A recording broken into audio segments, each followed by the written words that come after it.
guys, welcome to Triple Talks. நான் உங்க team. So இன்னைக்கு வந்து ரீசெண்டாக சூரி நடிச்சு கொட்டுக்காளி அப்படின்னு சொல்லிட்டு ஒரு படம் ரிலீஸ் ஆயிருந்தது. நான் அதை பார்த்துட்டு வந்துட்டேன். அந்த படத்தோட ரிவ்யூவை தான் நீங்க இன்னைக்கு பார்க்க போறீங்க. ஸோ வீடியோக்குள்ள போறதுக்கு முன்னாடி ஒரு சின்ன ஸ்பாயில் அலர்ட் கொடுத்துக்கிறேன். ஏன்னா இந்த படத்தை கொஞ்சம் ஸ்பாயில் இல்லாம ரிவ்யூ பண்ணுறது கொஞ்சம் கஷ்டம் தான். பட் முடிஞ்ச அளவுக்கு பெருசாக ஸ்பாயில் பண்ணாம நான் பார்க்குறேன். அதே மாதிரி வீடியோக்குள்ள போறதுக்கு முன்னாடி நம்ம சேனலை சப்ஸ்கிரைப் பண்ணா பார்த்துருக்கீங்கன்னா மறக்காம சப்ஸ்கிரைப் பண்ணிட்டு அப்படியே பக்கத்துல இருக்க பெல் ஐக்கானே பிரஸ் பண்ணிட்டு அப்படியே ஆளுன்னு ஆப்ஷன் கிளிக் பண்ணிக்கோங்க. அப்பதான் நான் போற வீடியோஸ் உங்களால் ரெகுலராக பார்க்க முடியும். இப்போ வாங்க நம்ம வீடியோக்குள்ள போகலாம். இந்த படத்தில் யார் யாரெல்லாம் ஆக்ட் பண்ணிருக்கான்னு கேட்டீங்கன்னா சூரி, ஆனாபென் இவங்க ரெண்டு பேரும் தான் ஆக்சுவலாக லீட் ரோல் ப்ளே பண்ணிருக்காங்க. இவங்களை தாண்டி நிறைய ஆக்டர்ஸுமே இந்த படத்தில் ஆக்ட் பண்ணிருக்காங்க. இந்த படத்தை யார் டைரக்ட் பண்ணிருக்கா அப்படின்னு நீங்க கேட்டீங்கன்னா PS வினோத்ராஜ் அப்படின்றவர் தான் இந்த படத்தை டைரக்ட் பண்ணிருக்காரு. இந்த படத்தோட ஸ்டோரி என்ன அப்படின்னு கேட்டீங்கன்னா, ஆனாபென் இவங்களுக்கு வந்து பேய் பிடிச்சிருச்சு, மந்திரிக்கணும் அப்படின்னு சொல்லிட்டு இவங்க ஒரு சாமியார் கிட்ட கூட்டிட்டு போறாங்க. அந்த ஜர்னில இவங்க என்னென்ன மாதிரி இஷ்யூலாம் ஃபேஸ் பண்றாங்க அப்படின்றத ஆக்சுவலா இந்த படத்தோட கதை. சூரியோட மாமா பொண்ணா தான் இந்த இடத்துல ஆனாபென் வந்திருக்காங்க.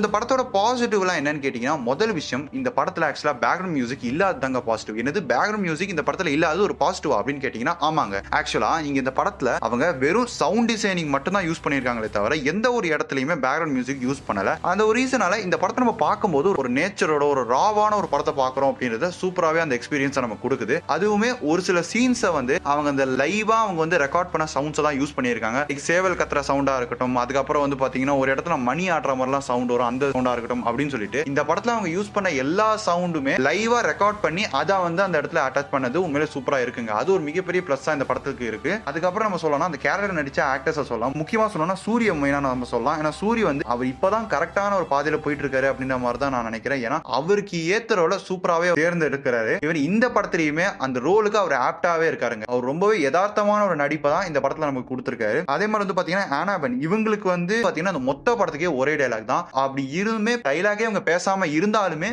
இவங்களுக்கு அந்த ரோலை வந்து சூப்பராகவே அவங்க டிசைன் பண்ணியிருக்காங்க. லைக் என்ன சொல்லலாம்னா, நான் அந்த அளவுக்கு தன்னோட ஃபேமிலி கிட்ட என்னோட சிச்சுவேஷனை எக்ஸ்பிளைன் பண்ணிட்டு ஆனா அவங்க கேட்கற மாதிரி இல்ல, இதுக்கு மேல வந்து நான் எதுக்கு உங்ககிட்ட இது பண்ணணும் அப்படின்னு சொல்லிட்டு அவங்க வந்து எந்த ஒரு ரியாக்ஷனுமே இல்லாத ஒரு பர்சனா அவங்க இருக்கிற மாதிரி தான் காமிக்கிறாங்க. அது உண்மையிலே சூப்பரா இருக்குங்க இந்த படத்துல. இவங்களை தாண்டி மற்ற ஆக்டர்ஸுமே அந்த ரோலுக்கு ரொம்பவே நேச்சுரலா ரொம்ப ஆப்டா இருக்காங்க. அதே மாதிரி வந்து இது என்னதான் நேச்சுரலா அவங்க எடுத்தாலுமே லைக் என்ன சொல்லலாம்னா, ஒரு ஜர்னி போறாங்க அப்படின்னா நடுநடுல ஒரு சில சின்ன சின்ன தடங்கள் ஏற்படும். அந்த டைம்ல அவங்க ஒரு சில காமெடிகள்லாம் ஆக்சுவலா அட்டாச் பண்ணியிருக்காங்க. அது வந்து உண்மையிலே சூப்பரா இருக்குங்க. கண்டிப்பா இந்த படத்தோட இன்டர்மிஷன் சீன் தாங்க சூப்பரா இருக்கும். அந்த சீன்ல நடக்கக்கூடிய அந்த இன்சிடென்ட்ல உங்களுக்கு சூரி பஸ் அவுட் ஆயிட்டு அவர் வந்து பாத்தீங்கன்னா ஆனாபென்னை அடிக்கிற மாதிரி இருக்கும். அந்த சீன்ல வந்து ஒரு காமெடி நடந்திருக்குங்க. அது உண்மையிலே சூப்பரா இருக்குன்னு கூட சொல்லலாம். அதே மாதிரி இவங்க வந்து இந்த மாடை வச்சு யூஸ் பண்ண அந்த காமெடியா இருக்கட்டும், இவங்க ஃபேமிலிக்குள்ளேயே நடக்கக்கூடிய ஒரு சின்ன சின்ன காமெடி இன்சிடென்ட்ஸா இருக்கட்டும் அப்படின்னு சொல்லிட்டு காமெடியுமே இந்த படத்துக்கு ஒரு முக்கியமான ரோலை பிளே பண்ணிருக்கு. அதுவுமே நல்லா இருக்குன்னு சொல்லலாம். அதுக்கு அடுத்தபடியா சினிமோட்டோகிராஃபிங்க உண்மையிலேயே லைவ் லொகேஷனா நமக்கு கண்ணு முன்னாடி கொண்டு வந்து நிறுத்திருக்காங்க. அதுவுமே ஒரு சில இடங்கள் அந்த ஹில்லெல்லாம் காமிக்கும் போதுமே அதெல்லாமே நம்ம பாக்குறதுக்கு நம்ம லைவா நம்மளே ஒரு டிராவல் போனா எப்படி இருக்கு அந்த மாதிரி ஒரு விஷயத்தை நமக்கு இந்த படம் கொடுக்குது. அதெல்லாமே சூப்பரா அவங்க டிசைன் பண்ணியிருக்காங்க. அடுத்த விஷயமா இந்த படத்துல எனக்கு பாசிட்டிவா படுற ஒரு விஷயம், நான் கண்டிப்பா ஸ்கிரீன் பிளே சொல்லுவேன்.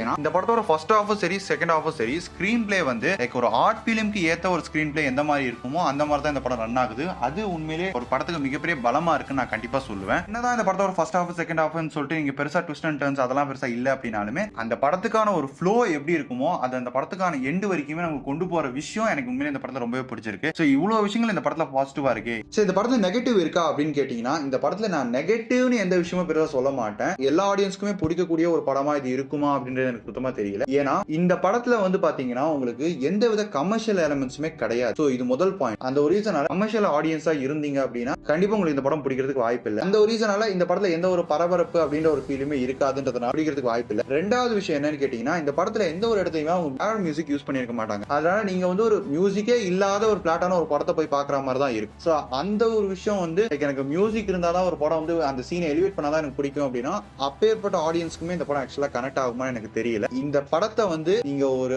ஆர்ட் பிலிமா நினைச்சு இதை வந்து ஒரு நேச்சுரல் ஜெர்னியா நினைச்சு நீங்க போய் பாத்தீங்க அப்படின்னா கண்டிப்பா இந்த படம் உங்களுக்கு பிடிக்கிறது உங்களை சாட்டிஸ்ஃபை பண்றதுக்கு நிறையவே சான்சஸ் இருக்கு. அதுவுமே முக்கியமா ஆக்டர்ஸோட அந்த நேச்சுரல் ஆக்டிங்காகவே இந்த படத்தை நீங்க தாராளமா செக் பண்ணி பார்க்கலாம். சோ என்ன பொறுத்த வரைக்கும் நான் அவுட் ஆஃப் 5க்கு இந்த படத்துக்கு நான் 4 தருவேன். சோ எனக்கு இந்த படம் ரொம்பவே பிடிச்சிருக்கு. நான் கண்டிப்பா 4 தருவேன். இந்த படத்தை நீங்க மிஸ் பண்ணாம போய் பாருங்க. சோ எத்தனை பேர் இந்த படத்தை பாத்தீங்க, உங்களுக்கு இந்த படம் பிடிச்சதா இல்லையான்றத கமெண்ட் செக்ஷன்ல கமெண்ட் பண்ணுங்க. இந்த வீடியோ உங்களுக்கு பிடிச்சதா லைக் பண்ணுங்க, ஷேர் பண்ணுங்க. மறக்காம நம்ம சேனலை சப்ஸ்கிரைப் பண்ணிட்டு அப்படியே பக்கத்துல இருக்க பெல் ஐகானை பிரஸ் பண்ணிட்டு அப்படியே ஆல் இன் ஆப்ஷன் கிளிக் பண்ணிக்கோங்க. அப்பதான் நான் போற வீடியோஸ் உங்களால ரெகுலரா பார்க்க முடியும். நான் இன்னொரு சூப்பரான வீடியோ மீட் பண்றேன். until then bye from Triple Talk.